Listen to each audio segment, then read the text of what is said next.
Thank you. We were driving straight from Kisii.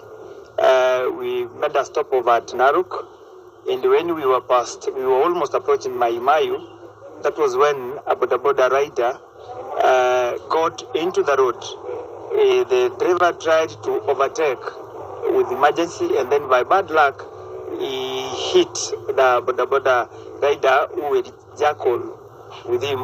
And then after that, I cannot even say that I saw what happened. The only thing I heard, my colleague, Honorable Masira, screaming that, "Oh God, oh God." When it left the road, off the road to the nearby Shamba, and then we ended up in that ditch.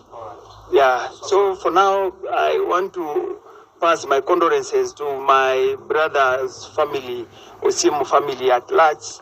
I want to tell them, Ole, I've lost a brother, I've lost the leader majority whom I deputize, I've lost a very calm man, very concerned, who also made me now to come. I was planning to leave Nyamira today in the evening, but he asked me to join him to Nairobi, where Honorable Nyamaiya Gisesa was waiting as the chairman of the committee that we are coming to join him.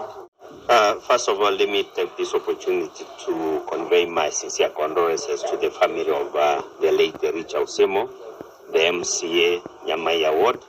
I also want to say Pole Sana to our colleagues here who are also involved in the road accident. This evening is a very bad day for the leadership of Nyamira County. We are all congregated here to give support and the necessary support so that we can have the ones who have been injured evacuated to Nairobi for further medical attention.